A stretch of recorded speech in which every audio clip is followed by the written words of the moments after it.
14 de fevereiro, segunda-feira, 2005.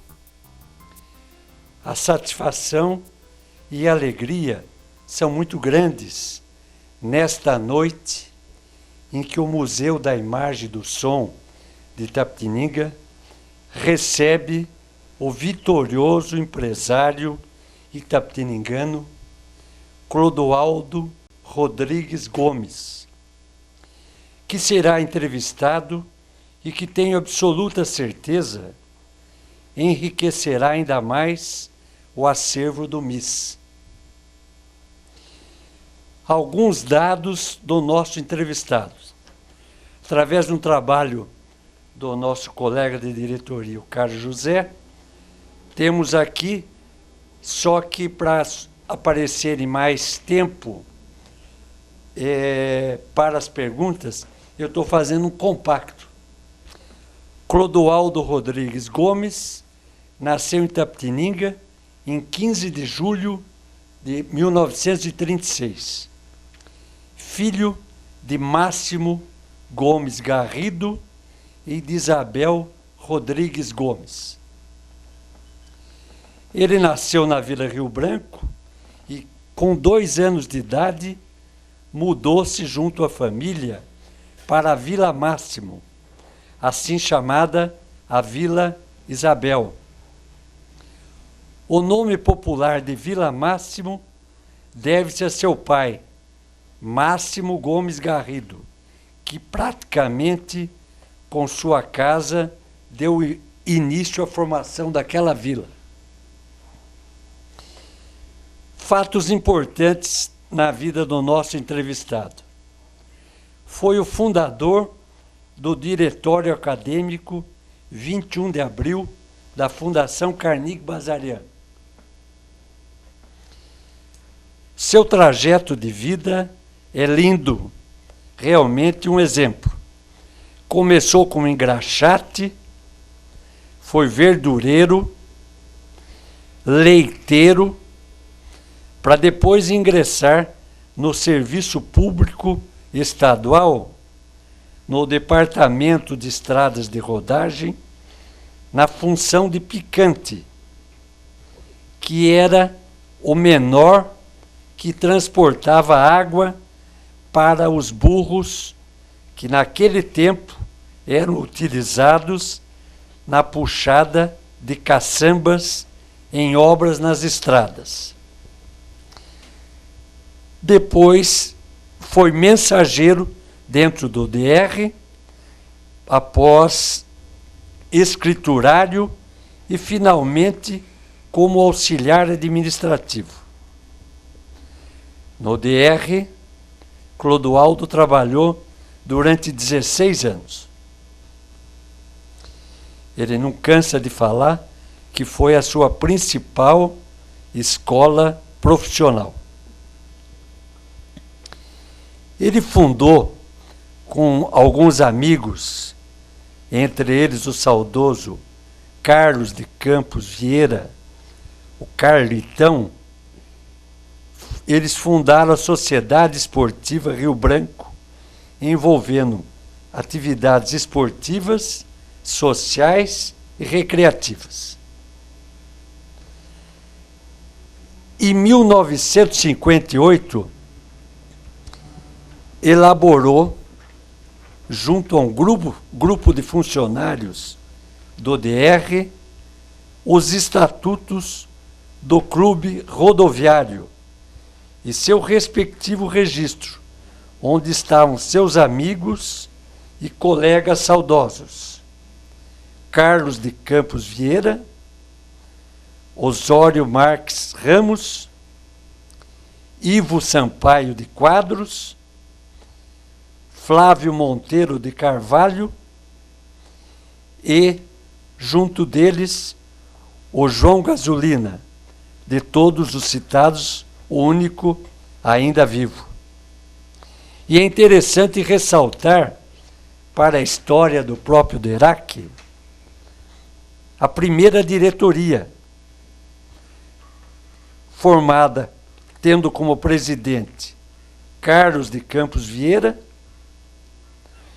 o saudoso Flávio Monteiro de Carvalho, vice-presidente, Clodoaldo Rodrigues Gomes, o nosso entrevistado, secretário, João Gasolina, tesoureiro, e Osório Marques Ramos, o incansável Osório, diretor esportivo.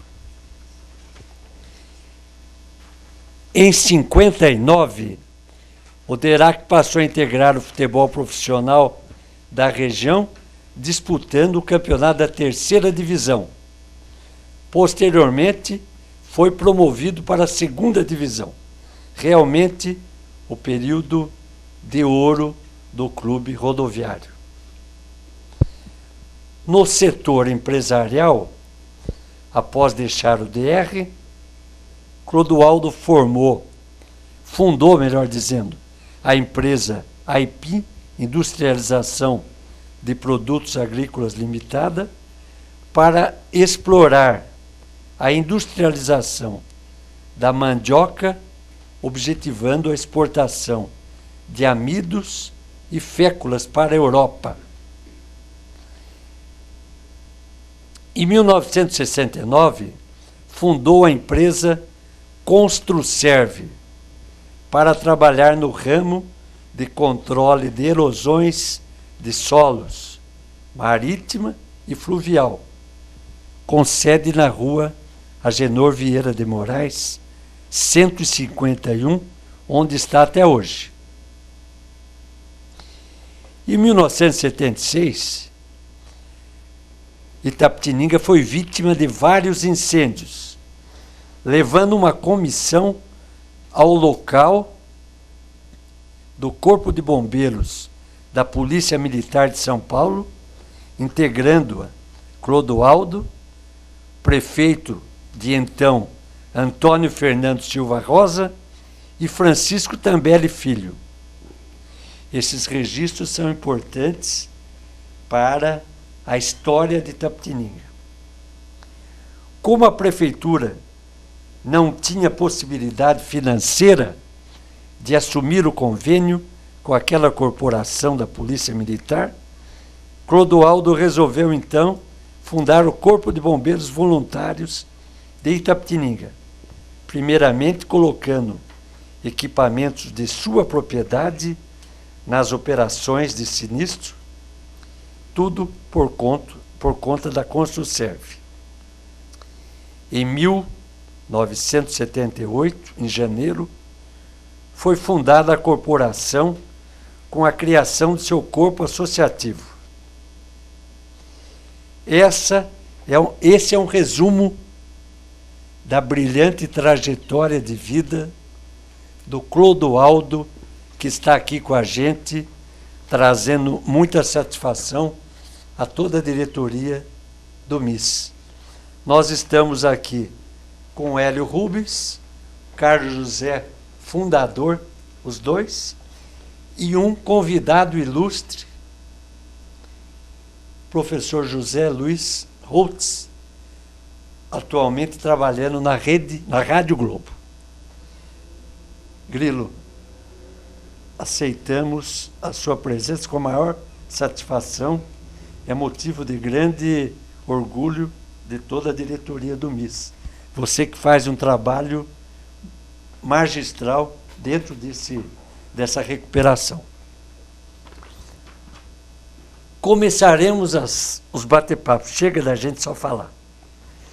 Eu gostaria, Clodoaldo, que você falasse alguma coisa, como foi o seu começo de vida e que coisa alegre, muito alegre, marcou sua infância. Antes de mais nada, eu quero agradecer os meus amigos e diretores do Museu de Imagem do Som de Itapetininga, e devo expressar que eu os recebo aqui em minha casa com a maior satisfação possível. O começo da minha vida é saindo para estudar, indo cursar o grupo escolar Major Fonseca, E eu me lembro perfeitamente dessa época, e eu saía da Vila Máximo, atravessava a linha do trem e vinha até o Grupo Escolar Major Fonseca. E na época, o que eu destaco de melhor lembrança na época, um campo de futebol varziano, de frente onde é hoje a Vila Máximo e num terreno do DR, nós praticávamos o nosso esporte ali e vez por outra vinha o doutor Roberto Hungria, que compunha um time de futebol, e ali nós jogávamos as nossas partidas. Pois é, saudando os companheiros do mês, o convidado José Luiz Aires Otis, um abraço especial ao nosso convidado, entrevistado, Clodoaldo Rodrigues Gomes. E com a nossa amizade de muitos anos, que acompanha a trajetória do Clodoaldo em muitas atividades, há também no meio escolar, depois daquela trajetória do ensino primário no Major Fonseca, na Rua Venâncio Aires, Clodoaldo também enveredou para o ensino em outras escolas, sempre guindando mais conhecimentos e com o seu crescimento melhorando a sua cultura. Clodoaldo, como é que foi a sua trajetória escolar? Primário no Major Fonseca, a posteriori outras escolas também. E aproveitando até para dizer a sua chegada ao ensino superior e técnico. Terminado ali o primário no Major Fonseca, eu fui para o ginazinho, e do ginazinho fui para o Instituto de Educação Peixoto Gomide. Eu, depois, dadas as dificuldades da época de trabalho, acabei ficando um tempo sem estudo, acabei por não continuar e ir para uma escola superior, porque eu tinha que trabalhar e estudar ao mesmo tempo. Depois, bem depois, eu fiz aqui a administração na Carnegie Bazarian, na FKB, aquele tempo ainda aqui no Colégio dos Padres, aqui em cima. Bem depois fui fazer um curso de engenharia têxtil na FEI, em São Bernardo do Campo. Mas a minha melhor escola, como eu sempre falo, foi 16 anos que eu trabalhei, durante 16 anos, no DR, e ali foi a minha verdadeira e grande escola. Eu gostaria, em primeiro lugar, de cumprimentar o senhor Clodoaldo Rodrigues Gomes, que conheci quando da administração Fernando Rosa, e naquele tempo a gente já via quanto o Clodoaldo tinha a iniciativa, a vontade de crescer, a vontade de colaborar e a vontade de dar a Itapetininga um pouco do seu trabalho. Mas, lendo o currículo ou a biografia do Clodoaldo, a gente percebe que o Clodoaldo teve uma presença efetiva no DR, começando com uma função de picante, que era a pessoa que levava, ou o menor que transportava água para os burros. Nessa época, o DR era uma instituição de grande destaque em Itapetininga. E eu gostaria que o Clodoaldo falasse um pouco sobre essa sua trajetória no DR, os detalhes desse trabalho de picante, como era a família deraquiana na época. Eu me permito fazer uma correção. Na verdade, a função não é picante, era pinante. O pinante tinha a função de ir transportar as vasilhas de água para os burros que trabalhavam em caçambas que faziam o serviço de terraplenagem. Isso tudo manual. Mas já nesse tempo, já não havia mais as caçambas. Para mim conseguir entrar para o DR, o meu tio, que na época me levou para o DR, o meu tio, o saudoso João Vaz, me levou para o DR e não tinha como me admitir, a única vaga que tinha era de pinante.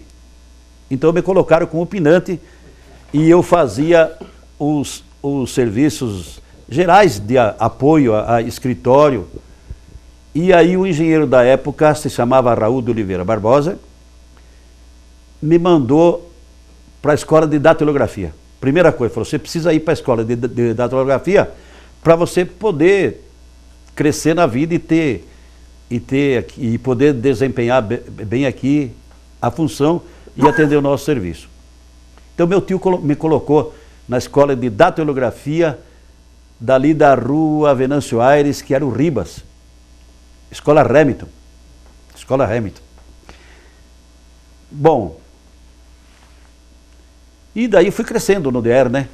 Acabei por fazer um concurso e passei de mensageiro depois, muitos anos depois, para auxiliar técnico. Foi nessa época então que o DR começou a se movimentar, a família rodoviária, e procurar colocar em atividade, ou então em destaque, o DERAC, que tinha apenas uma equipe amadora. Disputava o campeonato amador, cujo técnico e diretor e roupeiro e enfim, treinador e tudo, era o Zazito Lisboa. Deve estar vivo. Está vivo. E o Zazito Lisboa, então, concordou em participar do trabalho e levar o DERAC para uma divisão profissional. Eu fui o único voto contra. Porque a minha ideia era de deixar o DERAC amador e fazer as domingueiras e que tivesse uma atividade social mais destacada. Mas como eu fui voto vencido, acabei por declinar o meu apoio e falei que, embora sendo contra, eu ia dar o melhor do meu trabalho para que a gente pudesse então entrar para a divisão de profissionais e então entramos para a terceira divisão. Ficamos 3 anos na terceira divisão. O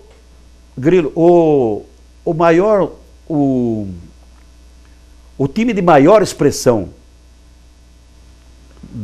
dessa fase do profissional no DERAC foi exatamente o 3º ano da terceira divisão. A partir do 4º ano, nós entramos para a segunda divisão. Fiquei mais, daí, na primeira diretoria estava o Carlos Campos Vieira, o Flávio Monteiro de Carvalho, que era o vice-presidente, e eu preciso fazer uma correção, porque também era diretor, e por um lapso, nós esquecemos de incluir o nome do saudoso Osíris Martins de Castro. Era diretor, por sinal, além de diretor, era o motorista do nosso ônibus que se chamava Zangão. Osíris Martins Siqueira, exatamente, a correção do Carlos José. E depois nós fomos para a segunda divisão,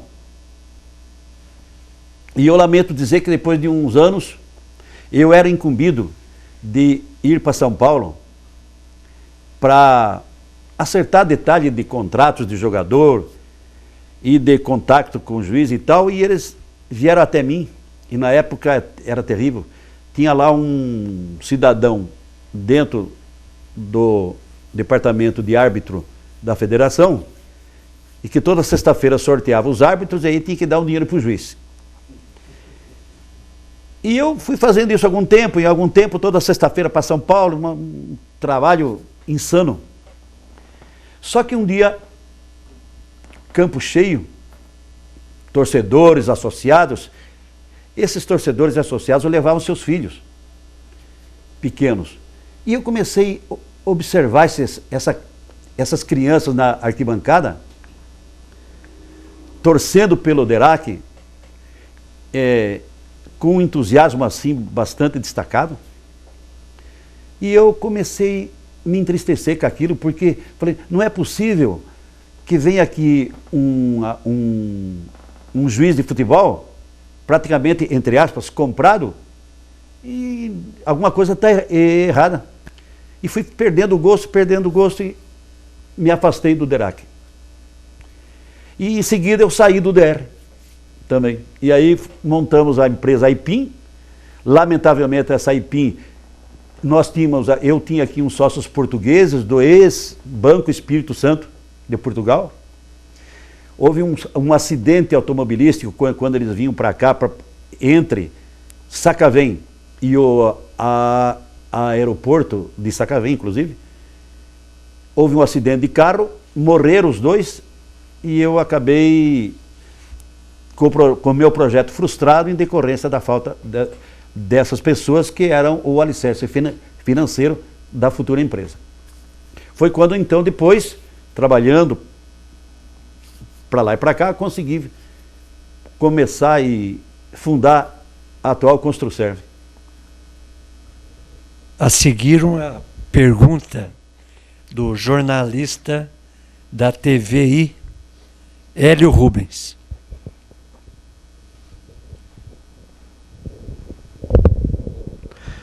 Clodoaldo, eu estou vendo aqui pelo texto que o Carlos José fez, aliás, muito bom por sinal, falando da sua vida, que você começou sua vida realmente como engraxate, depois como verdureiro, engraxate, depois leiteiro, foi verdureiro.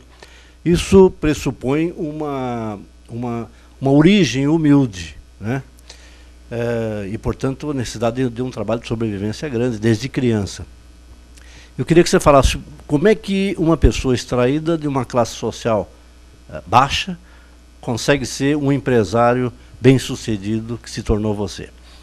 Segunda questão, eu gostaria que você falasse um pouco de Itapetininga naquela época.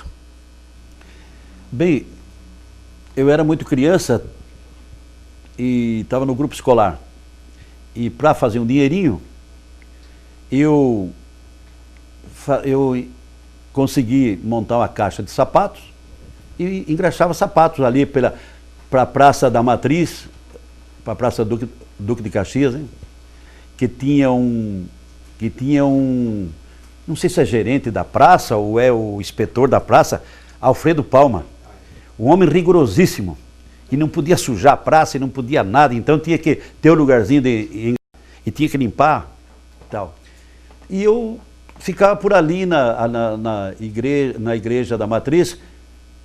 Minha mãe não queria que eu viesse aqui para a Praça Central, porque tinha um problema, então eu ficava numa praça mais afastada um pouco. Bom, depois eu cresci um pouco mais, meu pai plantava verdura na chácara que hoje é a Vila Máximo, então a minha incumbência era sair de manhã e entregar as verduras para os clientes já fixos, e vender a verdura na rua, oferecendo verdura de casa em casa. Meu pai também tinha uma leiteria, onde é a Vila Máxima ainda hoje, também. E eu tinha que também entregar leite. Ele tinha os fregueses, que diariamente compravam o leite, e a minha função era ir e entregar o leite. À tarde eu ia para a escola. Depois entrei para o DR, aí não dava tempo mais de nem vender verdura e nem entregar leite, porque eu tinha mais ou menos 13 anos. 13 anos e meio, me parece que é isso. Porque vocês se lembram que eu completei 50 anos de trabalho, agora faz 3 ou 4 anos, e eu comemorava os 50 anos quando contados a partir de março de 51, que foi a data da minha admissão no DR.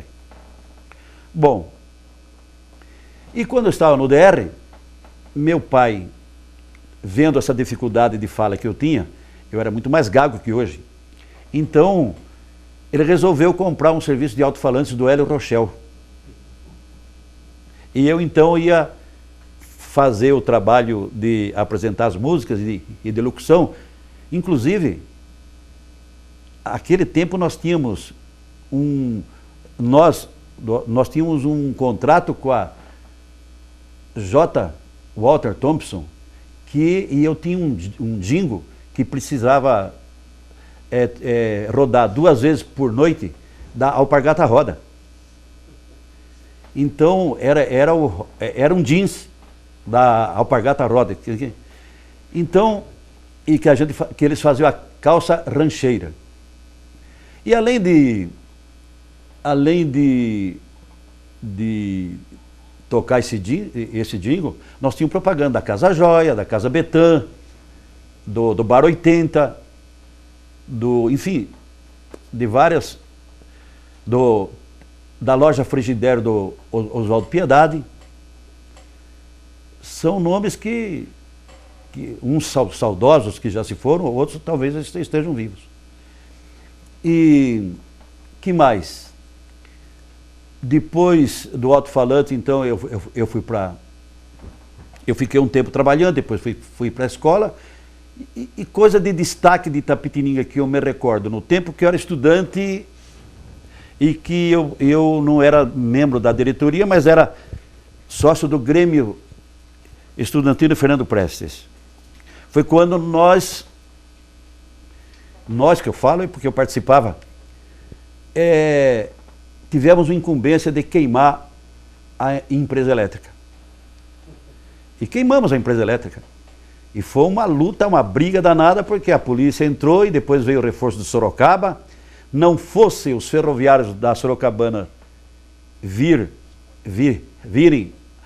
a somar esforços conosco, o prefeito ainda então, a gente não podia então fazer o enterro que teve do prefeito ainda então. Foi uma tarde e uma noite todinha de pancadaria e de briga. Que ano foi isso, Clodoaldo? Isso foi em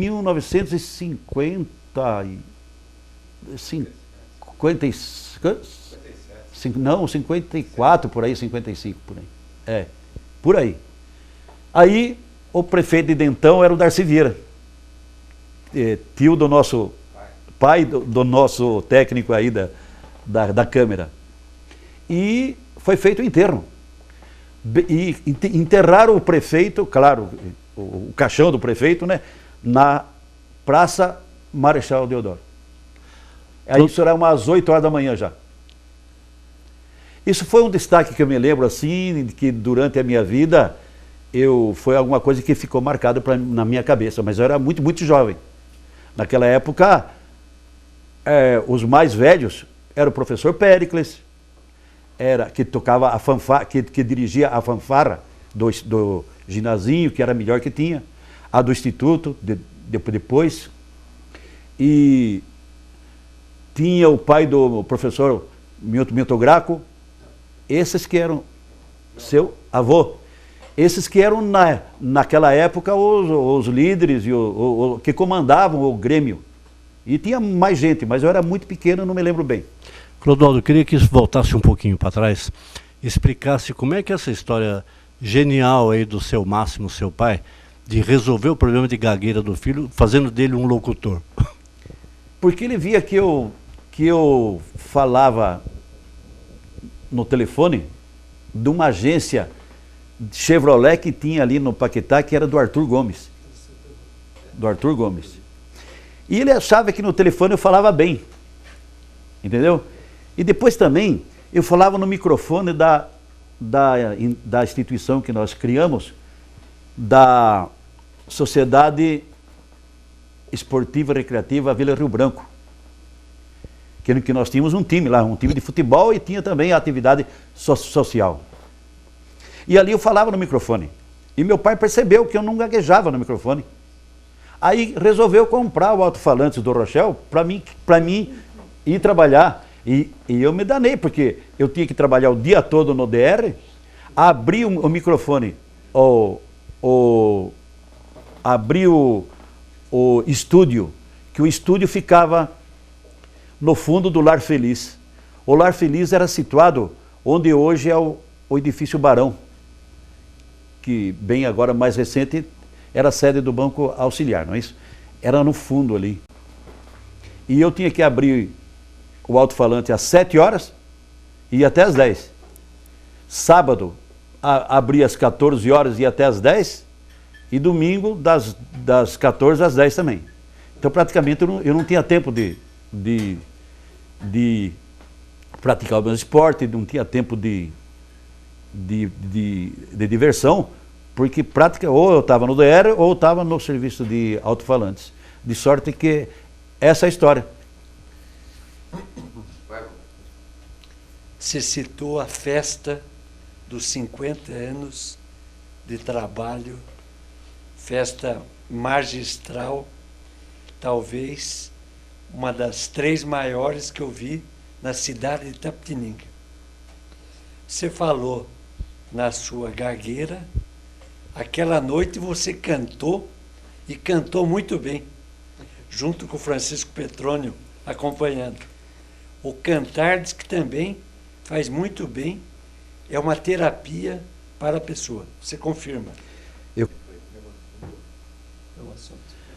Bem, o fato de cantar realmente é uma terapia, né? Você coloca para fora tudo aquilo que você sente, entendeu? E tem ritmo, né? Você tem cadência, de sorte que facilita. Mas essa festa de 50 anos foi mesmo que você... Foi uma festa que teve... Eu achei, eu sou suspeito de falar, mas foi uma festa assim, de muito requinte, mas que não perdeu a simplicidade, né? Foi praticamente um churrascão de fundo de quintal, muito gostosa.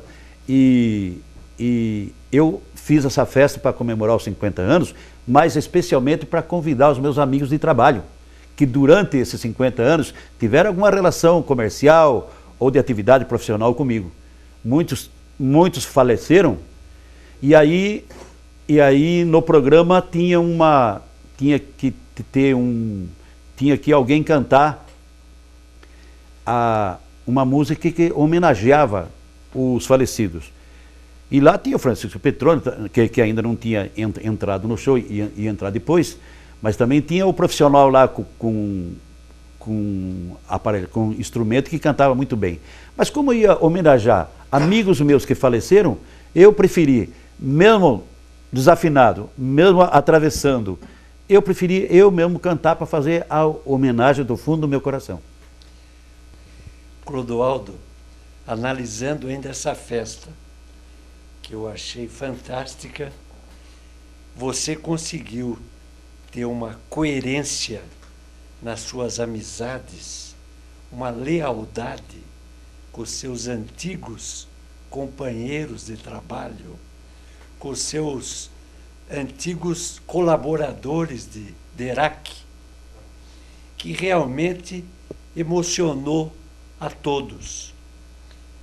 Você, nessa noite, conseguiu levar ao Venâncio pessoas que nunca tinham entrado no Venâncio, que foram capazes de dançar ao som do Francisco Petrônio.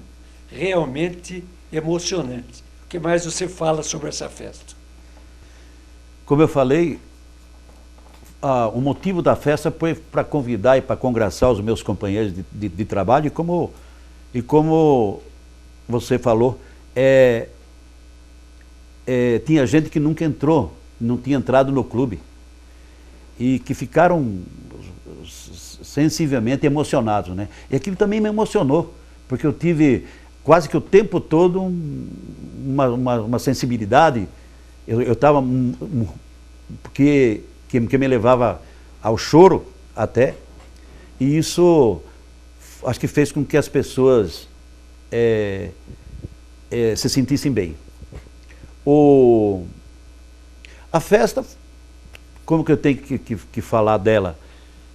Eu procurei expressar e contar um pouco da minha história, dos meus amigos que trabalharam comigo, e dos meus amigos que foram convidados, e realmente o pessoal gostou, e eu fico muito lisonjeado com isso. Clodoaldo, a gente que trabalha com pesquisa histórica, existem determinados fatos que às vezes são meio proibidos. As pessoas não gostam de falar dele e tem até um certo temor em falar, embora já tenha acontecido há muito tempo, né? Nós temos essa história famosa de colocar em fogo na Companhia Sul Paulista. Você acabou de citar esse fato. Gostaria que você desse mais detalhes, como é que foi a organização disso, quem participou, por que dessa festa, entre aspas, toda, terminando com o enterro do prefeito Darcy Vieira. Ok. Eu não tenho muito detalhe dessa festa, entre aspas, porque eu era muito novo. Os que comandavam o movimento eram pessoas muito mais velhas que eu.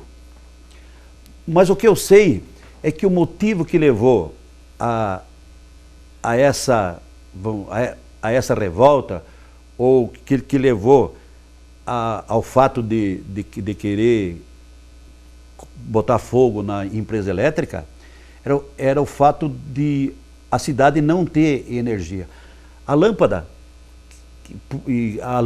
era um tomatezinho, não tinha energia para chuveiro, e sobretudo as indústrias não vinham para cá porque não tinham energia, e essa região era conhecida como ramal da fome.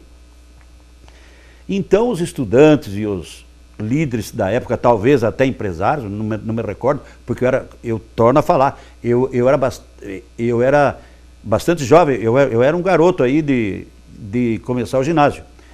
Então, o motivo foi que tinha que queimar a empresa para que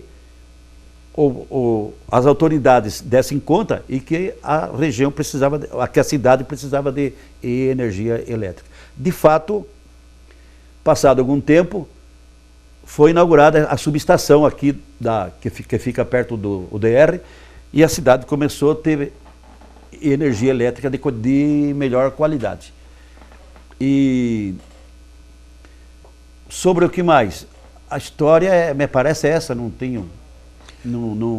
me recordo, porque eu sei que culminou com o enterro do prefeito, eu nem sabia que ia ter enterro, porque o pessoal foi se organizando com vela acesa e tal, e foi pegando o rumo da Avenida Peixoto Gomide, em frente ao Fórum Velho ali, ou em frente onde hoje é o Fórum Criminal, e foi enveredando, o pessoal foi enveredando para Campos Sales, e foi feita uma procissão, e na frente estava o caixão que foi levado pelo povo até a praça, em frente ao Clube Venâncio Soares, que era então a sede da Prefeitura Municipal.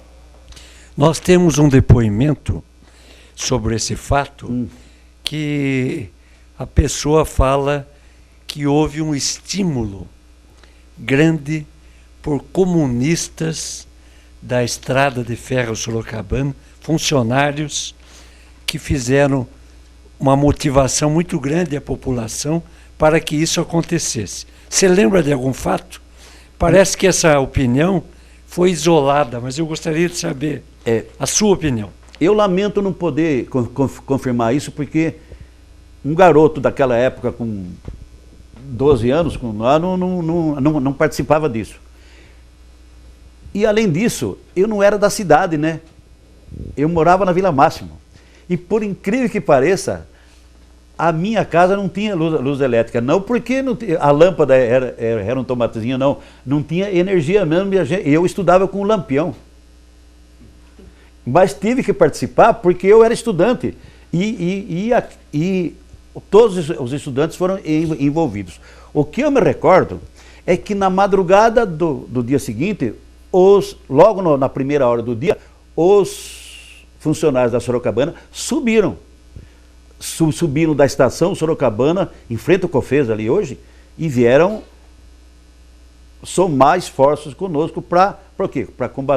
Para combater o pessoal que era de Sorocaba, da polícia, do DOPS, não sei de onde que falavam.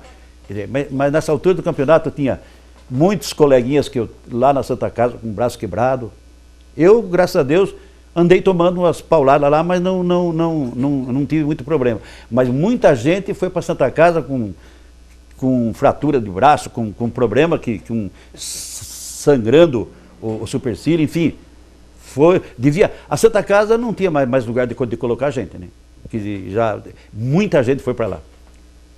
O que eu me recordo é isso. Antes da próxima pergunta ao Clodoaldo, eu dizia, somando aquelas manifestações sobre a quebra-quebra da Sul Paulista, que depois redundou numa providência prática das autoridades até a solução que temos hoje em Tapetininga, acontece o seguinte: eu já militava no rádio esse tempo, da velha difusora, saudosa difusora, e o que aconteceu?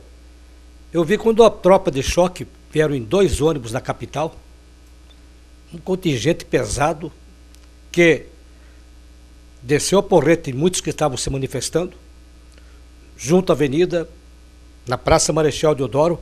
É uma passagem pitoresca até, porque eu quando passava correndo, morava ali próximo da vida, ia correndo, a polícia se aproximando, vi 2 policiais com cacetete, dando uma bordoada num cara que abaixava e puxava a porta de aço do seu estabelecimento e invadindo o estabelecimento para se proteger.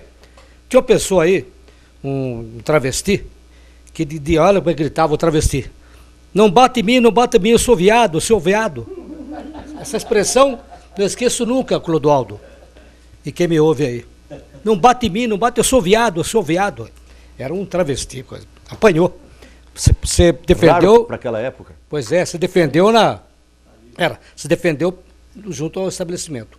Mas a polícia, inclusive, como aproveitou a manifestação estudantil, aproveitou para estender o protesto, não só contra a Sul Paulista, mas contra a empresa cinematográfica Olana, pelos preços aumentados do ingresso do cinema. E disseram até: vamos aproveitar agora e quebrar o cinema, incendiar o cinema. A polícia se preparou, evitou, não aconteceu nada, uma ameaça apenas. Mas, Clodoaldo, na sua atividade, voltando agora à pergunta, na sequência ao bate-papo com os colegas, o seu depoimento, na vida esportiva, além do mais, você participou da tradicional Olimpíada Estudantil do Grêmio Fernando Prestes como bom jogador de ping-pong, não, tênis de mesa. O que existiu de atividade sua, como praticante, com bons mesa-tenistas que tínhamos aqui? Você integrou a equipe que disputou Olimpíada, os Jogos Abertos do Interior. Fale um pouco disso aí. O Derac, na época, tinha uma equipe de ping-pong ou de tênis de mesa. Éramos dois, de todos, os dois que se destacavam. O engenheiro Lauro Laércio Anstede, ele era filho daquele casal da padaria suíça. Então, ele trabalhava no DR e eu também. Então, eram nós dois que liderávamos essa equipe. Então, quando ia representar Itapetininga, juntava os únicos 2 times que tinham de tênis de mesa. O do Derac, que era eu e o Lauro Laércio, e o Teotônio, da igreja presbiteriana, que tinha mais um companheiro. Então, em 4, a gente ia disputar os jogos conhecido do Campeonato Tico. Bandeirantes. Tico. É.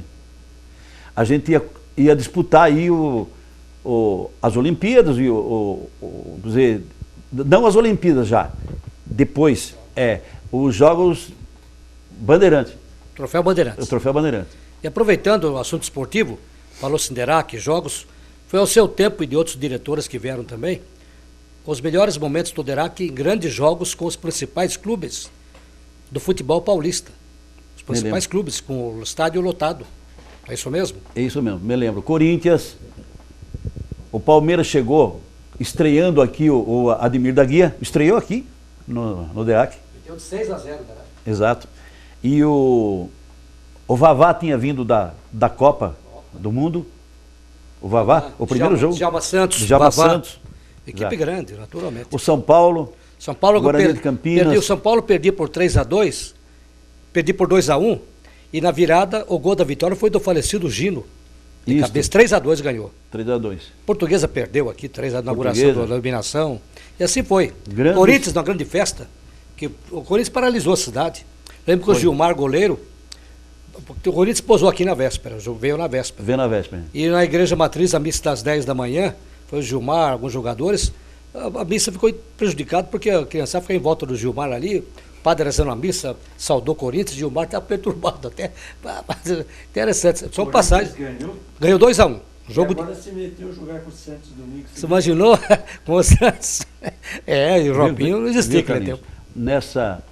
Um dia antes ligou para mim um repórter da Bandeirantes, Flávio Araújo, que ia transmitir o jogo, Corinthians e Derac. Então falava para mim o seguinte: ele ia chegar no dia, mas pediu para mim reservar a cabine. E eu, muito ingenuamente, falei: nós não temos cabine aqui. Aqui está a difusora nossa, aqui usa aí um troço, um canto aí. Não, eu fico com eles. Então tá bom, pode vir. Chegou aí eles para irradiar o jogo, né? E como não tinha, naquele tempo não tinha cabininha lá de trás, só tinha um um casebrezinho ali que a gente fazia para o pessoal transmitir.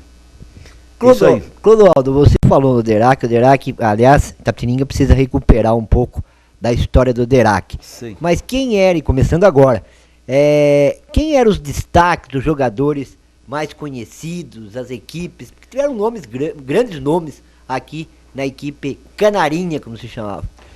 Eu vou me lembrar e tentar focalizar a época que nós disputávamos então a terceira divisão, que fomos vice-campeões disputando com Irmãos Romano. Naquela época também nós disputávamos com o São Caetano, que é hoje, né? Lá no estádio do São Caetano, que é hoje. Era Cerâmica São Caetano, que hoje é o São Caetano. Então, e nós fomos vice-campeões. Me parece, eu não tenho muita certeza, mas os 3 anos que nós disputamos a terceira divisão, nós pegamos o vice-campeonato. E exatamente depois eu percebi, lamentavelmente, que algo estranho tinha, que era o dinheiro. Entendeu?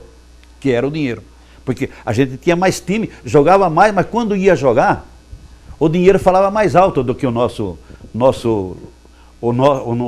meio, né? Porque aí ou vinha pênalti, ou vinha, quer dizer, alguma coisa tinha para que a gente perdesse o jogo. Bom, você falou o destaque de algum atleta, é isso? Vou citar o terceiro ano que nós disputamos e fomos vice-campeonatos, onde o Irmãos Romano foi o campeão. Tinha o Gilo no gol, tinha o Tancha de back lateral, o Soco no central, Geraldo Alves na esquerda, no back esquerdo, o Marcelino no meio, depois tinha o Nelsinho, que eu acho que o Nelsinho foi um cidadão que veio da várzea aqui, né? O Nelsinho. E eu sempre disse que o Nelsinho era um tipo garrincha, era um tipo, jogava uma barba, mas ele não tinha instrução, não tinha orientação, mal alimentado, mas era um craque de bola. Era um médio volante de primeira, de que cabia em qualquer, bem alimentado e bem orientado, fisicamente e tecnicamente, jogava hoje no Santos, no São Paulo, em qualquer time desse. Hoje. Clodoaldo, gostaria de saber a tua opinião. Por que naquele tempo Itapetininga podia ter um Derac, que é um time de primeira divisão, e hoje não tem mais? O que mudou? Eu vou dar a minha opinião, talvez não seja a mais correta, mas é o que eu sinto. Primeiro vou completar a pergunta anterior. Tinha o Paulinho na ponta esquerda, que o Paulinho está vivo hoje aí. Tinha o Nicola, tinha o Fifi, tinha o Walter Cruz. E um grande jogador também, um ponta esquerda daqui nosso, da várzea nossa, que era o Tico-Tico. Mas tinha um vício danado de bebida. Então, mas foi o melhor ponta esquerda que pisou aqui. Tinha o Jaime também, São esses que eu me recordo. O Miranda, claro, né? Que é um expoente, que era um líder. Aproveitando a deixa do Derac, o Hélio, nós perguntamos, o Grilo também, desses saudosos homenageando até, grandes craques, estão conosco mais Geraldo Alves, Tico-Tico, Nicola, Tancha, Gilo, são até se quiser não estão conosco mais, né? Exato. É isso aí. Mas Nelsinho também. O presidente dessa época que eu estou falando, era o Walter Cury. O Cury era o presidente. E o que mudou, Hélio? Me parece que é o seguinte. Primeiro, o encarecimento dos jogadores. Os jogadores ficaram caros. E na época a gente podia pagar porque o DR, de alguma forma, ajudava. Entendeu? Ou dava emprego. Entendeu? Dava emprego. Muitos estão empregados ainda, né? Até agora. Dava emprego aí acomodava um pouquinho, mas era uma dificuldade muito grande. Eu nunca tinha renda, eu que sabia, porque eu era da diretoria, o tesoureiro que era, o João Gasolina está aí vivo para falar que tinha. Aí nós tínhamos na tabela o seguinte, vai jogar em Dracena. Dracena na margem do Rio Paraná. Adamantina, longe também, margem do Rio Paraná, estava na nossa série. Mas levava um dia para chegar, né?